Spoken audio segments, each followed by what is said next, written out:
Bienvenue, chers téléspectateurs d'Elephant TV. Nous savons que vous êtes nombreux en train de nous suivre. Et bienvenue à ces numéros de votre émission Le Point à la Une. Aujourd'hui, nous avons l'honneur d'échanger avec votre, je ne sais pas, politologue. Il s'agit bien de Joe Maele. Joe, bonjour. Bonjour, cher Glody. Tu vas bien, j'espère? Non, super bien par la grâce du Tout-Puissant. Je suis très ravi d'être ici, dans votre plateau, de parler des questions qui sont brûlantes, des questions qui gangrènent notre société, notre République. Très ravi aussi de votre invitation parce que ça fait belle lurette que nous n'avions plus partagé un même plateau. Je salue toutes les personnes qui suivent massivement cette chaîne Elephant TV. L'équipe technique qui m'a accueilli et je pense que nous serons là aussi pour élucider des énigmes qui sont dans la société comme questions brûlantes en tout cas. Alors nous allons parler des Judith Toulouka, honneur et défis. Okay. Et avant cela, nous allons nous allons brosser et analyser, décrypter aussi l'actualité de toute la semaine. Mais Joe, dis-nous un peu actuellement quelle est ta position politique? La position politique de M. Joe Maele, c'est connu. Nous sommes parmi ceux-là qui défendent le président Tshisekedi. Je suis de la majorité au pouvoir. M. Tshisekedi qui est notre président de la République. Et tu as un ministère?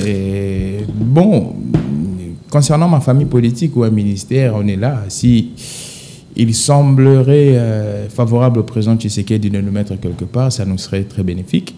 Donc on est là, toujours au pouvoir, toujours dans notre credo de défendre M. Tshisekedi. Mais par ces mots, j'aimerais un peu encourager aussi certaines personnes que moi je trouve valeureuses qui font un travail excellentissime.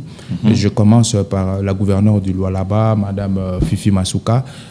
Vous savez, aujourd'hui, lorsqu'on parle des femmes, il y a les femmes aujourd'hui qui ont montré le chemin, qui se sont... Femmes battantes.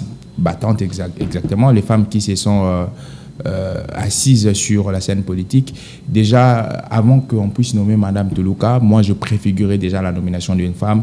Et aujourd'hui, je suis en train de féliciter Madame Fifi Masuka aujourd'hui qui a montré de quoi elle était capable. Il me serait impossible de parler de Madame Fifi Masuka sans pourtant parler des lignes de ses acolytes qui fait aussi un travail bien, qui montre aussi du dynamisme dans la scène politique.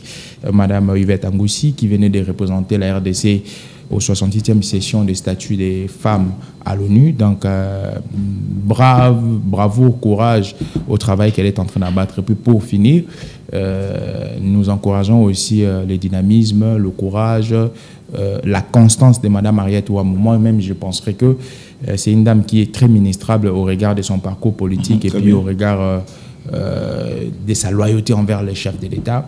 Donc, j'ai opté de travailler aussi avec la femme congolaise parce que je pense que la femme congolaise, c'est une personne qui a été sous cachet depuis longtemps, mais elle a des compétences, elle a des qualités. C'est pourquoi, à chaque fois, je vous parle de Mme Fifi Masuka aujourd'hui qui n'a plus rien à prouver au Lualaba parce que j'étais en train de suivre récemment les actions de Mme Fifi Masuka au Lualaba. En tout cas, c'est excellentissime.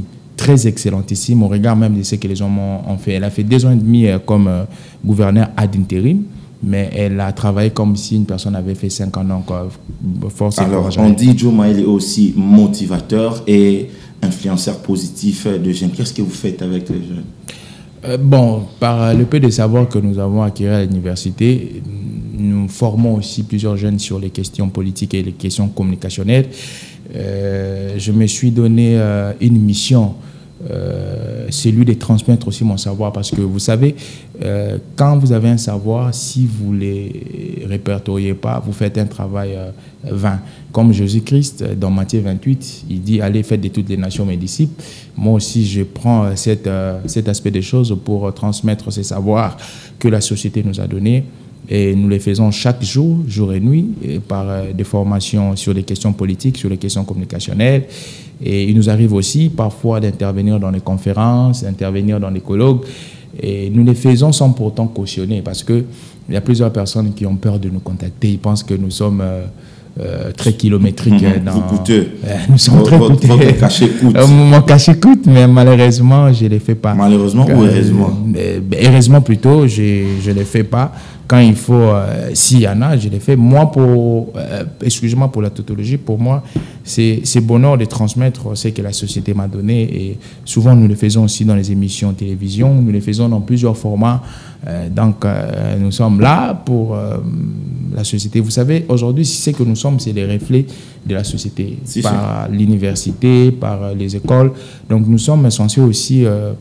et des auto-formations. Et des auto-formations, voilà. Nous sommes censés aussi redonner à cette société ce qu'elle nous a donné.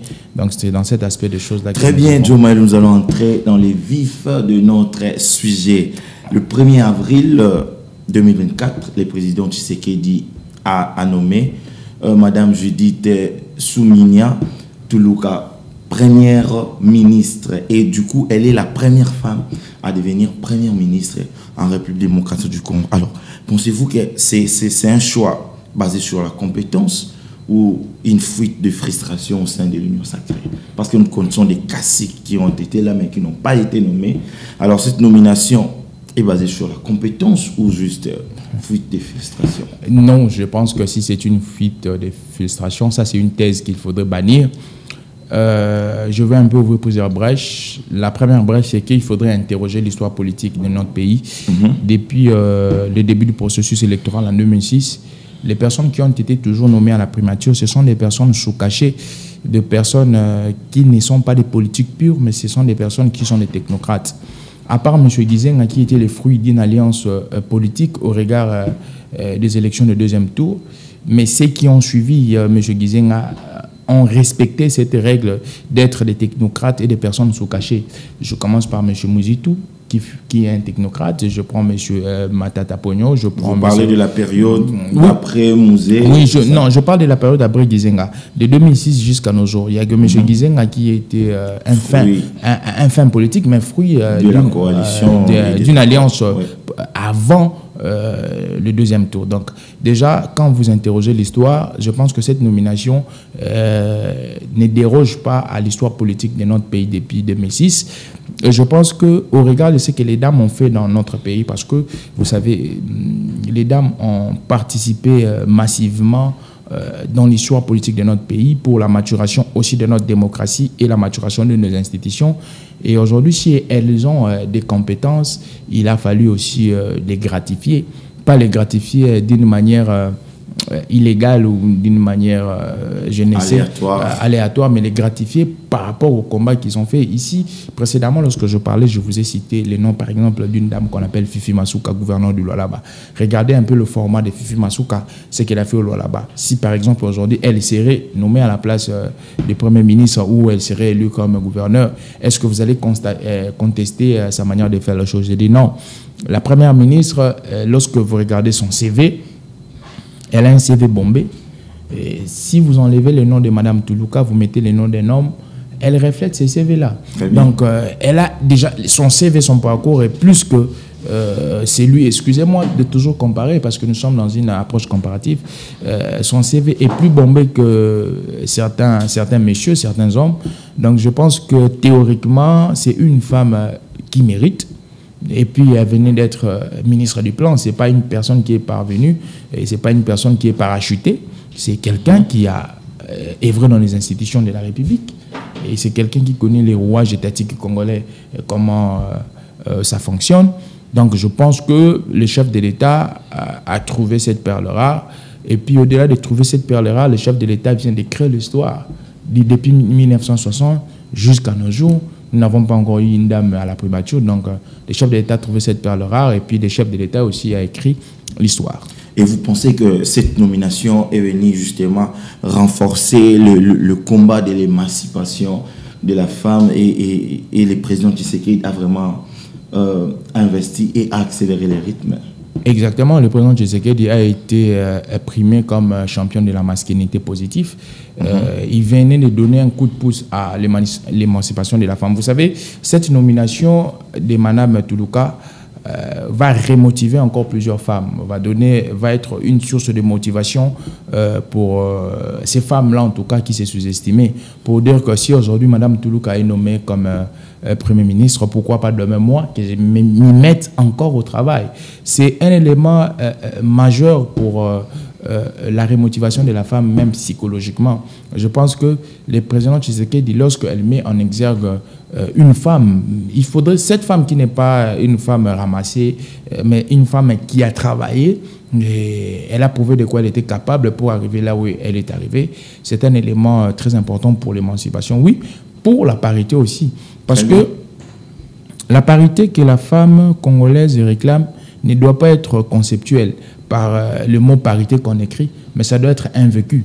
Vous voyez aujourd'hui, lorsque nous parlons de Mme Judith, si elle était nommée, si elle est plutôt nommée, c'est parce qu'elle regorge les qualités et les potentialités. La parité doit être basée sur des faits factuels.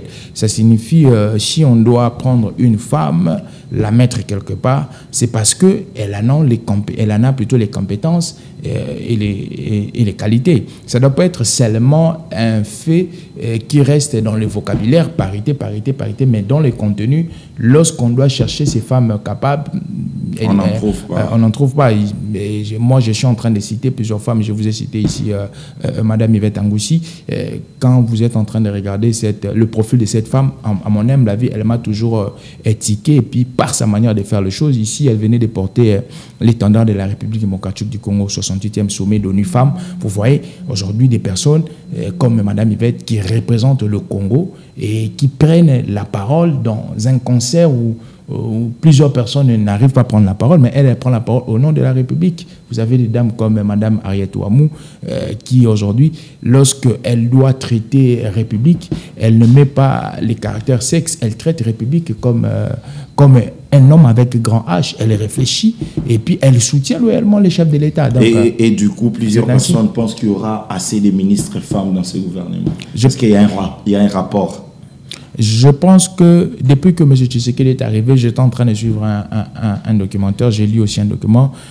Avant M. Tshisekedi, la participation des femmes au gouvernement, c'était à 10%. Mais depuis l'accession de M. Tshisekedi au pouvoir, cette participation a glané et c'est maintenant à 28%. Je pense que si aujourd'hui ça va encore glaner, c'est en rapport des compétences et des qualités qui sera. Donc on ne peut pas mettre une femme parce qu'elle est femme. On doit la mettre parce qu'elle a des qualités. Ici, je parlais de la très ministrable Mme Harriet Ouamou. Si aujourd'hui, par exemple, elle serait nommée comme ministre, elle serait nommée comme ministre au regard de ses compétences et de ses qualités, pas parce qu'elle est femme, mais parce qu'elle a des compétences et des qualités. C'est un peu dans cette dynamique-là que je suis en train de parler, en tout cas. Très bien. Alors, nous allons passer... on dit, elle a une maîtrise en économie appliquée et un diplôme d'études complémentaires. On travaille dans le pays, on voit des développements. Alors, voyant son profil, vous pensez-vous qu'elle sera en mesure de relever les défis même économiques de notre pays? Ben oui, je pense que qu'est-ce que cherche le Congo? Le Congo cherche le développement. J'ai vu une chose sur elle, je pense qu'elle est experte aussi en développement durable. Oui. Donc, je pense que le Congo a besoin de développement. Et inclusif. Exact, merci. Le Congo a besoin du développement. Le développement dans tous les niveaux. Et tout ce que nous cherchons aujourd'hui, que ce soit la sécurité, que ce soit la stabilisation de l'économie, que ce soit la stabilisation du panier de la ménagère, c'est ce qu'on appelle le développement. Le développement, moi, j'ai défini ça par mes mots. C'est lorsqu'on a eu une situation et on veut atteindre les bien-être. Alors, lorsqu'on veut quitter une situation qui est haïe, et pour atteindre le bien-être, c'est ça le développement. Et je pense que Mme Toulouka, elle a ses compétences et ses qualités de pouvoir nous amener vers les bien-être des situations, je parle au pluriel, que nous sommes en train d'ailler. Qu'est-ce que nous haïssons? Nous haïssons l'insécurité. Qu'est-ce que nous haïssons? Nous haïssons la hausse des dollars. Parce que vous savez, tous ces jours, avec les dollars qui glanent le jour, la vie devient très difficile. Qu'est-ce que nous haïssons? Les embouteillages. Qu'est-ce que nous haïssons? Beaucoup de choses que nous sommes en train d'haïr parce que nous n'avons pas eu un rendement favorable au regard du gouvernement antérieur.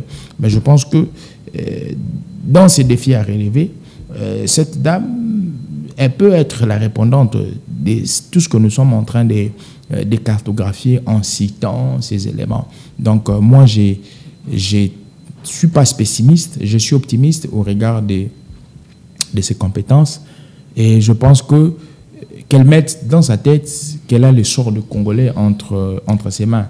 Donc je reste dans cette approche optimiste. Et vous aurez quelques figures à revoir à ces nouveaux gouvernements, dans ces nouveaux gouvernements? Ben oui, hein, moi j'ai... Quelques figures qui peuvent revenir, je dirais, quelques figures qui peuvent revenir par rapport à leur gestion au gouvernement passé, que vous aimeriez voir encore. Oui, moi j'aimerais voir déjà le ministre Jean-Pierre Liaou de la fonction publique, que nous aimerions voir. Déjà lui aussi, il était challenger pour la primature. Mais les chefs de l'État a trouvé mieux de nommer Mme Toulouka, Mme Liaou, et monsieur, plutôt, excusez-moi, monsieur Liaou, que moi j'aimerais bien revenir. J'aimerais aussi voir revenir monsieur Jean-Pierre Bemba pour lui donner plus de temps pour travailler, parce que vous savez, le gouvernement Sama 2 n'a pas vraiment eu plus de temps pour travailler. Mais c'est le gouvernement qui a été considéré comme le gouvernement des Warriors. Exactement. Mais les Warriors ont fait monter les taux du dollar à un niveau terrible. Non, l'insécurité à l'Est n'a pas fini avec... Ce n'est pas les Warriors qui ont fait monter les dollars. Oui, mais la sécurité à l'Est n'a pas fini avec les Warriors. Au regard des enjeux qui sont sur terrain. L'insécurité, oui, l'insécurité bat les pleins. Ce n'est pas aussi les Warriors, c'est parce que il y a certaines personnes qui sont ennemies de la République, les gens comme les Nanga, les gens comme les Magie, qui sont ennemis de la République, qui ne veulent pas voir le Congo pacifié, qui intensifie l'insécurité. Donc, j'ai cité M. Jean-Pierre Bemba, j'ai cité M. Liaou. Moi aussi, je cite M. Guy Luando aussi, que j'aimerais aussi voir, parce que c'est quelqu'un qui travaille en silence. Il fait un travail bien, mais en silence. Mais parmi les nouvelles figures que moi, j'aimerais...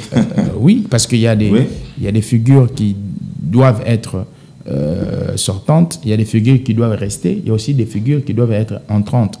Donc, entrant plutôt. Parmi ces figures-là, moi, je vous ai cité Mme Ariette Ouamou, que moi, j'aimerais vraiment voir au gouvernement. Il y a aussi Mme Yvette Angoussi, qui est une acolyte et puis une proche de Mme Fifi Masuka, que j'aimerais voir au gouvernement. Il y a aussi le professeur Daniel Mbaou, que j'aimerais voir au gouvernement, parce que ça, c'est une tête. Il n'a pas été élu. Exactement, il n'a pas été élu, mais c'est une tête et une matière première intellectuelle que notre pays a, que j'aimerais vraiment voir au gouvernement. Surtout appartenant à la jeunesse. Oui, appartenant à la jeunesse. Et je salue aussi son disciple qui est en train de me suivre, M. Honoré Baïloulaka, qui est vraiment affilié à M. Daniel Mbaou. Et il y a aussi M. Assoumani Mbisso, l'un des cadres de APOSEM, parti cher à M. Etina Bailon, que je mets aussi voir au gouvernement. Donc, ça, ce sont mes penchants, parce qu'ils sont des jeunes. Oui. Pourquoi pas aussi vous voir aussi au gouvernement, M. Glody Toumba. Très bien. Que je suis en train de faire le plaidoyer. Donc, c'est un peu ça. Et puis, ceux qui vont venir. Alors, parlons un peu de cet escalier du gouvernement. Ne pensez-vous pas que le nombre peut-il être réduit et mixer certains ministères? Bon, le nombre peut être réduit pour... en fait, la thématique... Pour diminuer les dépenses, en fait. Vous savez combien la stratégie... La prise en charge d'un ministre non, en fait, et sa famille. La stratégie, elle peut être dualiste. On peut diminuer... Je vais vous donner un exemple. On peut diminuer le nombre de ministères, faire de ces ministères-là budgétivores, ou soit on ne peut pas diminuer le nombre de ministères, mais réduire les trains de vie. Je vous donne un exemple aujourd'hui. Vous diminuez les ministères à 20, mais ce sont des ministères budgétivores. Ou par exemple... Qui vont beaucoup consommer. Qui consommer. Déjà, par exemple, un ministre qui toucherait 100 000 $. Je pense qu'à mon humble avis, on peut laisser le même nombre de ministères, mais réduire seulement les dépenses, réduire les charrois aussi, parce que un ministre aujourd'hui, son charroi, ce qu'on appelle les suites, est vraiment kilométrique, avec 3 ou 4 jeeps qu'on appelle... et tous les avantages. Et tous les avantages. Moi, je pense que si on essayait de réduire, ça va permettre à ce qu'on puisse prendre cet argent-là, les coller à d'autres institutions, les coller à d'autres... Puisqu'on a l'impression que l'argent de l'État est inégalement réparti entre les politiques et la population, la basse classe.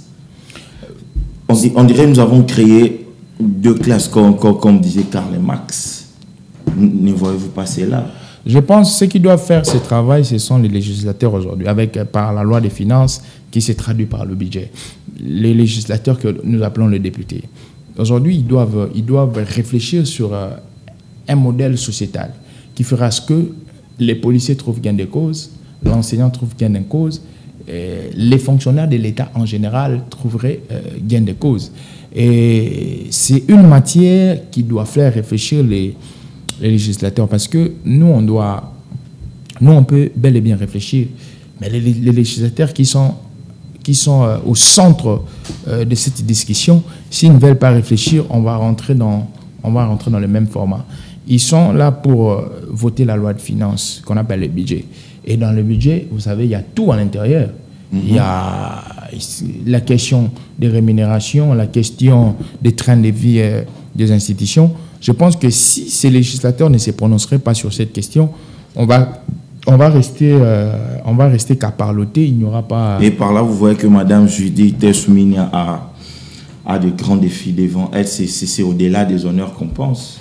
Oui, elle a des grands défis. Déjà ici, je vous parle de la vie sociétale avec les dollars qui glanent. Je vous parle de l'insécurité de l'Est du pays, où il faudrait asseoir cette question, il faudrait taire cette question afin que nos compatriotes de l'Est retrouvent la paix. Donc, elle a des grands défis. Puisque s'il faut parler des militaires ou des policiers, vous voyez, c'est qu'ils ont, on appelle ça solde. Oui. Après avoir tout eu, et c'est le petit montant qu'on devait les remettre. Mais lorsqu'on regarde les policiers, nos militaires, ils n'ont presque rien. Oui, moi je pense. Leurs enfants étudient par leurs propres frais. Parfois la santé pose problème. Je pense que cette question, vous voyez, aujourd'hui, on doit avoir un Parlement réfléchi. Très bien. Un Parlement conscient. La question sur la répartition des soldes ou la question de la rémunération pour coller les écarts. Vous avez parlé de Karl Marx qui parle des deux classes, et les bourgeois et les prolétariats. C'est une question que, par exemple, M. Joe Mayele peut réfléchir, mais je n'ai pas le monopole d'intégrer mes réflexions dans la routine étatique, dans le fonctionnement de l'État. Les 7 personnes qui ont ces monopoles, ce sont les personnes qui travaillent dans les institutions. Par exemple, nous avons aujourd'hui le Parlement qui est au cœur de cette question. Il doit réfléchir comment créer, comment coller les écarts. Par exemple, on nous parle des soldes des militaires aujourd'hui. Les militaires qui font un travail, qui abattent plutôt un travail de titan. C'est parmi les éléments aujourd'hui qui fait à ce que nous puissions aussi avoir une armée faible. C'est que lorsque nos militaires ne sont pas bien motivés moralement, ils ne vont pas aussi bien combattre. Je pense que le chef de l'État a déjà commencé par son premier mandat à remotiver les militaires par le soin de santé, par quelques actions ont été posées. Oui, par exemple, aujourd'hui, quand vous allez à Kanchachi, vous allez voir l'hôpital des militaires est restructuré et reconstruit. Vous allez voir les écoles des enfants des militaires sont bien bâties. Mais je pense qu'il faudrait que nous continuions dans cette allure, mais que cette allure soit dans cette allure qu'on mette un peu de vitesse. La question sur les soldes. Il faudrait bomber les soldes des militaires, parce qu'un militaire qui va au front, qu'il sache que mon solde est bombé. Si aujourd'hui je ne suis pas là, mes enfants, ma femme seront pris en charge par le gouvernement congolais. Déjà, quand M. Tshisekedi est arrivé au pouvoir, les veuves des militaires n'avaient presque rien. Mais aujourd'hui, quand vous regardez la situation que M. Tshisekedi avait trouvée précédemment et aujourd'hui, vous sentez qu'il y a une amélioration. Les veuves avaient presque 40 à 50 000. Mais aujourd'hui, cette somme a quadruplé, même quintuplé. Alors, parlons toujours, de là où vous êtes, de cet équilibre de train de vie entre les politiques. Et comment cela peut se faire alors que ce sont ces ministres-là qui détiennent la majorité parlementaire parfois. Vous voyez, ce sont ces ministres qui ont l'air députés au sein de l'Assemblée nationale. Comment voudrions-ils diminuer les trains de vie? Et cela nous amène à la question de cette bouillabaisse qui a la même personne député provincial, la même personne député national, et actuellement c'est la même personne qui veut postuler comme sénateur, comme gouverneur, et il cherche à être nommé ministre. Que pensez-vous de cela? Je vais commencer à répondre à votre première question sur cette question des trains de vie. Je pense qu'il faudrait un peu de conscience. C'est que les peuples, ce n'est pas les ministres qui élisent les députés. Les députés sont l'émanation de la volonté du peuple, mais qui sont issus des familles politiques. Je pense que lorsqu'on est dans l'hémicycle, le premier reflet qu'on doit avoir comme député, c'est reflet sur la circonscription qui vous a élu. Les mandats, c'est celui du peuple. Alors, lorsqu'on doit concevoir les lois ou lorsqu'on doit avoir des débats, les débats doivent être centrés sur l'intérêt du peuple congolais. Certes qu'on est politique, mais vous constaterez qu'il y a certains débats ou certaines questions majeures qui sont zappées par les députés au regard de certaines appartenances politiques, au regard de certains intérêts politiques. Comme par exemple... Bon, j'ai dit il y a certains débats qui sont zappés. Moi, je vais vous donner un exemple aujourd'hui sur la loi électorale. Les personnes qui doivent être ceux qui suivent, comment on les appelle les suppléants. Les suppléants, merci beaucoup. Les personnes qui doivent être les suppléants.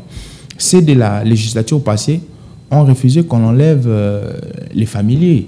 Normalement, on devait mettre les familiers de côté pour prendre ceux des partis. Ils ont refusé. En avançant leurs arguments, les autres disent que si on mettait d'autres personnes qui n'étaient pas familiers, ils risqueraient de les empoisonner, de les tuer pour que... voilà un peu cet argument. Pour que lui devienne titulaire. Je vous donne un exemple. Deux questions qui sont des questions majeures. La question de la nationalité congolaise. La loi sur la nationalité promulguée depuis 2004 par le président Kabila, le président honoraire Kabila, jusqu'à aujourd'hui, cette loi n'a pas été modifiée. Et or, cette loi, c'est une loi qui est post-conflit. Elle a été confectionnée au regard du dialogue intercongolais. Nous sortons du conflit pour mettre tout le monde à l'aise.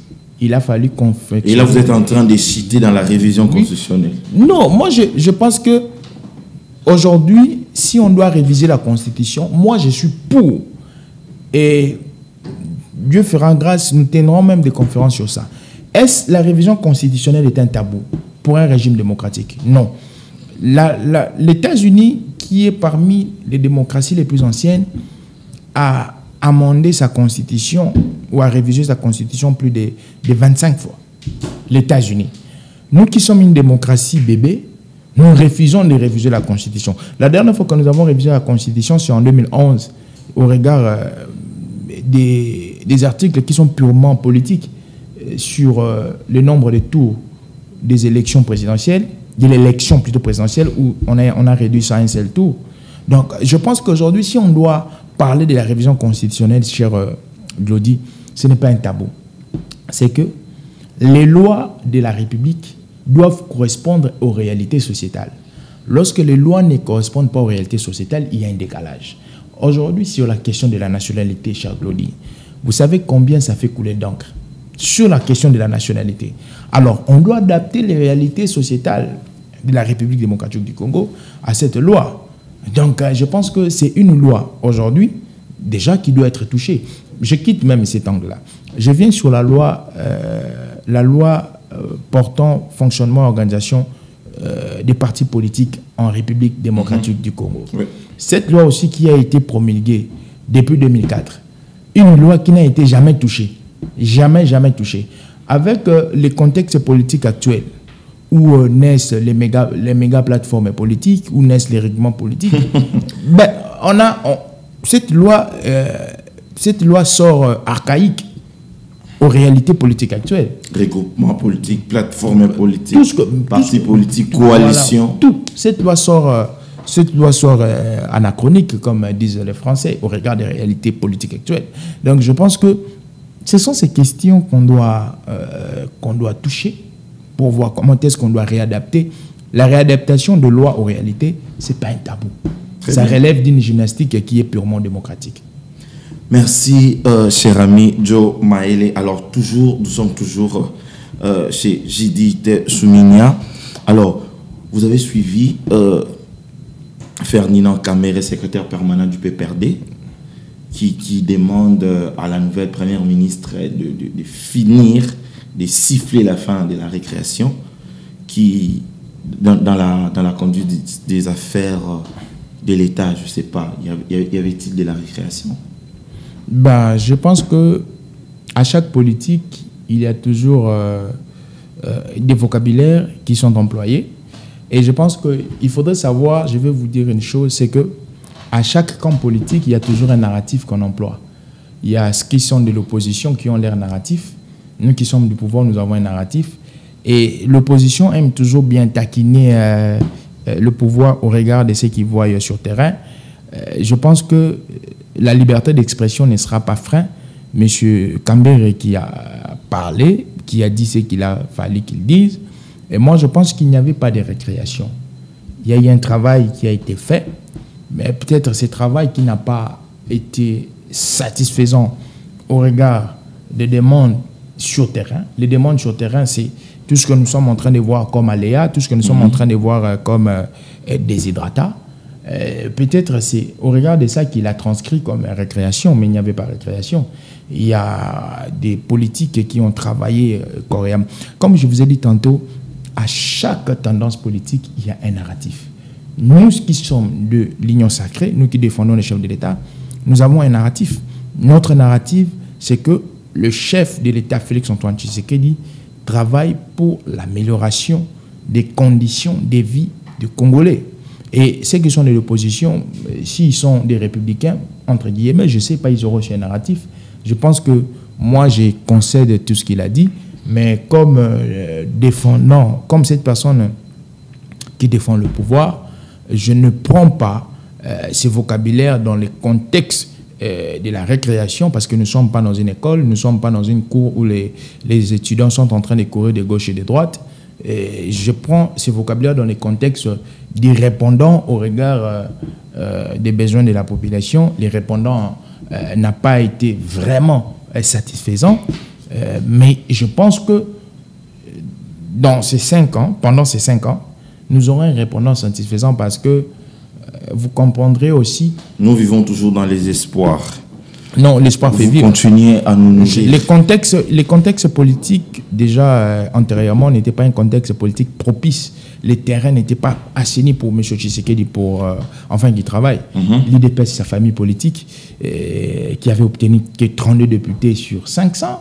C'est les mêmes discours que vous avez pendant 5 ans. Non, mais il y a, vous savez, après les élections, il y a une ossature qui se dégage, une ossature politique qui se dégage. Et c'est dans cette ossature politique-là qu'on gère le pays pendant 5 ans.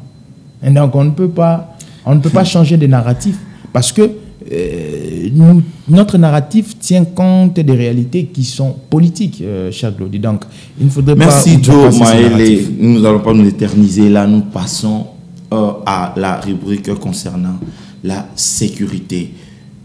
Ça fait 2 fois que le cardinal Ambongo a fait des sorties médiatiques. Non, ce ne sont même pas des sorties médiatiques, mais ce sont des propos qu'il est en train de tenir lors de certains de ses messes. Alors, il avait d'abord dit que la vie humaine était sacrée et que la peine de mort n'était pas une solution pour discipliner, pour recadrer les criminels ou les infiltrer. Et puis, il n'y a pas longtemps, il venait encore de dire que ceux qui vont à la rébellion, c'est parce qu'ils ont été insatisfaits ou c'est parce qu'ils sont insatisfaits de la gestion du pays et qu'il y a des frustrations. Et du côté du pouvoir, on a fustigé ces propos. Alors, qu'en pensez-vous? Je fustige aussi ces propos.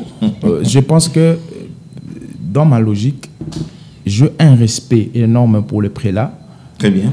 Mais vous allez savoir, je vais un peu me rallier à la thèse de Thomas d'Aquin, qui disait à un moment que les prélats doivent s'occuper des sorts des âmes et les politiques doivent s'occuper du sort de la chose publique. Pourquoi? Pour éviter pour éviter la confusion. Déjà, si on analyserait le propos du cardinal Ambongo, d'une manière indirecte, c'est soutenir la rébellion. La rébellion n'est pas un élément qui est officiel. Toutes les personnes qui vont à la rébellion, ce sont des personnes qui sont considérées comme ennemies de la République. Nous sommes à l'ère de la démocratie. Si une personne est insatisfaite, je ne sais pas, je pense qu'il a été trop philosophique, il a l'effet de trop faire la philosophie. À un moment, on n'a pas la maîtrise sur les questions politiques. Parce que si une personne est satisfaite dans la société, M. Ambongo, retenez ceci, dans un régime démocratique, il y a des canaux au pluriel. Quand je parle des canaux, donc canal au pluriel, il y a des canaux par lesquels cette personne doit réagir. Par exemple, quand on parle d'une pétition, la pétition est un canal par lequel une personne qui est insatisfaite exprime son insatisfaction. Il faut faire accepter ça.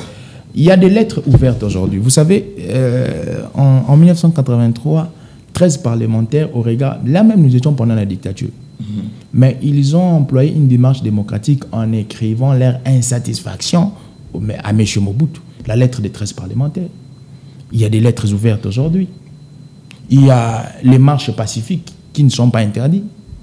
Il y a les conférences, il y a les colloques. Donc, il y a les canaux démocratiques. Très bien. Mais lorsque une personne, par exemple l'article 64 aujourd'hui, que certaines personnes interprètent péjorativement, on va un peu lire cet article. On dit que le peuple congolais doit barrer la route. Tout le monde est libre de barrer la route à toute personne qui veut confisquer le pouvoir. Par la violence. Ouais. Or, M. Ambongo, je vous apprends ceci. En sciences politiques, on nous a appris les moyens par lesquels on prend le pouvoir. Et les moyens légaux dans un régime démocratique pour avoir le pouvoir, ce n'est que les élections. Nous ne sommes pas dans un royaume où on doit prendre le pouvoir par hérédité. On exclut. Toute personne qui voudrait prendre le pouvoir par la violence. Et la violence, c'est quoi? C'est la rébellion. Or, la rébellion en sciences politiques, c'est un moyen illégal qu'on arrive au pouvoir dans un régime démocratique. Je ne sais pas si vous connaissez cette notion, M. Ambongo, parce que vous êtes ancré dans la philosophie. Donc, déjà, du point de vue scientifique, M. Ambongo a terni la mémoire de plusieurs étudiants. Parce qu'un étudiant, lorsqu'on va lui demander quels sont les moyens par lesquels on doit prendre le pouvoir en démocratie, il va dire la violence. Et dans la violence, il y a la rébellion. Déjà, scientifiquement, vous voyez là où M. Ambongo est en train de ternir la mémoire de plusieurs étudiants. Et concernant la peine de mort? Déjà, de ce côté-là, il tape des côtés. Concernant la peine de mort, ici, on va seulement naviguer en sciences politiques. On va dire ceci. L'État comme mégastructure qui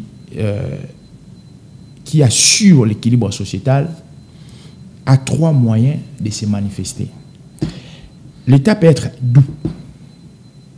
Il peut sortir des griffes et dans son dernier niveau, dans sa dernière dimension, il peut sortir les griffes et les dents. Pourquoi je parle des griffes et des dents? Dans cette dimension, on appelle l'État puissance publique, où il s'impose pour instaurer l'ordre dans la société. Quand l'État doit s'imposer pour instaurer l'ordre dans la société, ça signifie qu'il doit imposer des sanctions fortes. Je donne un exemple. Nous sommes sur Willery. Si on dit qu'on doit agrandir cette route de 15 mètres, l'État va s'imposer comme puissance publique. Toutes les maisons qui sont aux alentours de cette voie Willery vont être détruites parce que l'État doit s'imposer. Très bien. Et là, on ne discute pas. Vous voyez un peu cette dimension. Et c'est dans cette même dimension où il y a un diagnostic qui est fait. Il y a le traîtrisme qui est accentué. Il y a l'infiltration qui est accentuée. L'État doit avoir un répondant fort. Et je vais en conscience politique où on parle de la boîte noire. Il y a les inputs et les outputs. Les inputs, ce sont les demandes qui entrent. Ces demandes-là, l'État a diagnostiqué la traîtrise, l'infiltration. L'État maintenant doit avoir les outputs, les répondants de ce qui entrent. Et les répondants doivent correspondre aux besoins. Attendu. Nous avons la traîtrise, nous avons l'infiltration. Mais pour avoir un répondant fort, il faut quoi? Une répression. Je pense que la question sur les moratoires, la levée du moratoire, pour moi, je trouve que c'est un répondant fort. M. Glody n'a pas les séquelles de la traîtrise. Vous ne savez pas comment manipuler une arme. Vous n'avez jamais collaboré avec des groupes armés. Si on dit aujourd'hui qu'on exécuterait toutes les personnes qui collaborent avec les groupes armés, aurez-vous peur? Non. Là, vous êtes en train de faire passer un message indirectement. Non. Le message, c'est que à un moment, les personnes qui sont contre cette décision, ce sont les personnes indirectement qui ont des ramifications avec les rébellions. Par exemple, moi, jour et nuit, je suis dans les médias. Je parle des faits politiques. J'encourage la société. J'enseigne. Quand vous me dites aujourd'hui qu'on lève cette décision sur le moratoire sur la peine de mort, vous pensez que moi j'aurais peur? J'aurais peur de quoi? Parce que quand vous venez à 20h, vous me voyez chez moi à la maison en train de suivre la télé. Donc, selon vous, il y a des relations suspicieuses. Toute personne qui, aujourd'hui, qui se mettrait en défaveur de cette décision, il s'accuserait. Aux États-Unis, par exemple, où ils ont une démocratie assise, nous, on a une démocratie bébé. Mais les États-Unis, ils ont une vieille démocratie. Mais la peine de mort existe. Vous allez au Japon, au Taïwan, en Arabie Saoudite. Est-ce que la RDC est plus assise que ces pays-là? Donc, à un moment, il ne faudrait pas prendre nos autorités dupes. Et puis, je dis à M. Mbongo, il n'est pas décideur. Très bien, il n'est que prélat. Sur ces débats, on clôt par ces mots, il n'est pas décideur. Alors, que direz-vous des propos de l'honorable Augustin Kabouya? Il dit qu'il a serré complice, serré auteur des agressions du M23. Il les savait depuis longtemps. Bon, moi, je vous dis ceci. On va un peu aller dans une démarche. Comprenez ma démarche parce que je suis un peu politologue et puis je vais élargir ma démarche. En tenant compte du temps. Oui, en tenant compte du temps. Monsieur Glody, vous êtes le numéro 1 de votre famille. S'il y a quelque chose qui se passe dans votre maison, que vous soyez là ou pas là, on va vous inculper plutôt. On va vous pointer du doigt. Monsieur Kabila, comme lui pointerait du doigt, je mets au conditionnel M. Kabouya, c'est au regard de la gestion qu'il a y à avoir du pays. Le 23 mars 2009, il y a un accord qui est signé entre le mouvement CNDP, un mouvement rebelle, et le gouvernement congolais. Dans cet accord, il y a des points qui sont suicidaires. Des points qui sont suicidaires. On remet le découpage territorial qui est inscrit dans la Constitution de 2006. On remet le découpage territorial aux rebelles. Que les rebelles nous proposent un modèle de découpage territorial. Or, 3 ans avant, le découpage territorial a été déjà inclus dans la Constitution. L'autre point suicidaire, on remet la réforme de l'armée et des services de sécurité à un groupe rebelle. Mais réfléchissons un peu comme... À l'Est particulièrement. Non, pas à l'Est, partout. J'ai cet accord. J'ai cet accord bien. Quand vous allez prendre la parole, je vais vous lire. Quand on parle des services de sécurité et de l'armée congolaise, on va un peu réfléchir. Au sein de la rébellion, y a-t-il des experts qui doivent apporter une certaine touche qualitative par rapport à la réforme de l'armée et des services de sécurité? Non. Dans une rébellion, c'est un peu du prend partout. La rébellion peut faire 2 mois, 3 mois. On prend à gauche, on prend à droite. Vous remettez le sort d'un pays aux rebelles. C'est impossible. C'est dans cet aspect que M. Kabouya impliquerait M. Kabila. pas seulement ça. Il a dit ça puisque nous avons vu, il y a des proches de Joseph Kabila qui se retrouveraient. Mais c'est pourquoi je vous dis, moi je parle par cette démarche. Cette démarche qui impliquerait M. Puisque s'il faut suivre ça, si aujourd'hui on voyait des proches de Félix Tshisekedi du côté du M23, dirions-nous que Tshisekedi serait impliqué? Ben, moi je pense que la responsabilité est individuelle, mais lorsqu'on voit les proches, il faudrait définir aussi cette dimension d'être proche. Les proches politiques et de M. Tshisekedi se retrouver à l'M23, ça va faire couler beaucoup d'encre, ça va nous faire réfléchir 2 fois. Mais aujourd'hui, ce sont les proches politiques qui sont dans la famille politique de M. Kabila qui se retrouvera aujourd'hui du côté de la rébellion. Il faudrait que nous puissions réfléchir sur ça. Et comment vous pouviez rallier toutes ces analyses avec le propos d'Olive Lembe qui dit que Kabila est le seul qui détient la clé de la description de la crise sécuritaire à l'est de la RDC. Et pour elle, c'est Kabila qui doit revenir. C'est la seule personne qui détient la clé. Oui. Ce sont les mots vraiment. C'est la seule personne qui détient la clé de la description de la crise sécuritaire à l'est. C'est la personne providentielle. Vous ne voyez pas, elle accuserait M. Kabila. Donc, c'est la seule personne qui connaît comment finir cette crise. Parce qu'il l'a déjà fait quand il était. Parce qu'il l'a déjà fait quand il était président de la République. La crise sécuritaire à l'est du pays ne s'est jamais tue. La crise sécuritaire à l'est du pays ne s'est jamais tue. Donc, si on part... c'était refroidi au moins. Non, il ne s'était pas refroidi. M. Kabila, lorsqu'il est parti... On n'avait jamais pris Bounagana. Sous Kabila, Bounagana a été pris, mais à un moment, lorsqu'il est parti, Bounagana était un territoire congolais. Jusqu'à aujourd'hui, Bounagana a été un territoire congolais. Bien sûr que oui. Oui, mais elle est sous... Mais à ça qu'il n'y avait pas de guerre matin, midi, soir. Il y avait les groupes rebelles, il y avait plus de 100 groupes rebelles que M. Kabila nous a légués. Donc, je pense que Maman Olive a failli dans sa communication. Elle instiguerait son homme à être le principal acteur des scènes d'insécurité. Parce que la seule personne qui connaît comment finir cette insécurité, c'est cette seule personne qui connaît comment commencer cette insécurité. Je réfléchis un peu d'une manière terre à terre. Parce que si vous dites que vous aviez la clé, bon, c'est vous qui avez ouvert.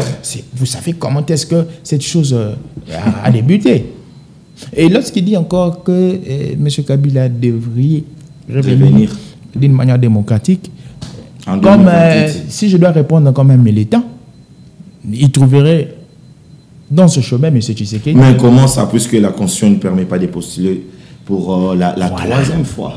Comment Tshisekedi devait revenir? Voilà. Donc, pour dire à Mme Olive que son raisonnement est déphasé au regard des dispositions de notre Constitution. Déphasé selon les dispositions de notre Constitution.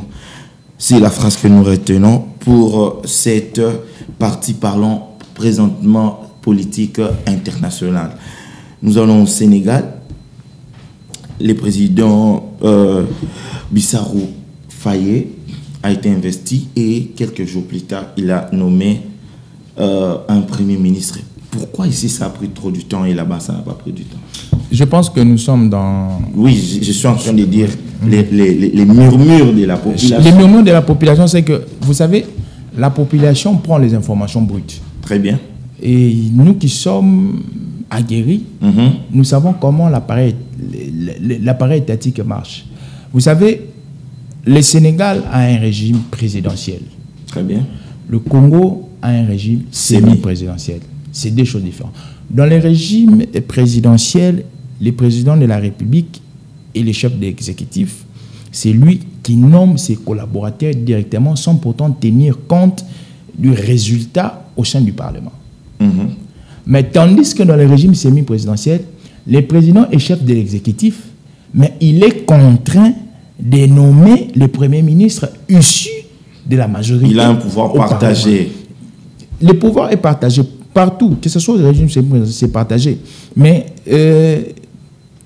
dans le régime présidentiel, le président de la République, son pouvoir s'assoit encore. C'est pourquoi, dans d'autres cieux, quand nous sommes dans le régime présidentiel, si c'est mal contrôlé, on tend vers la dictature.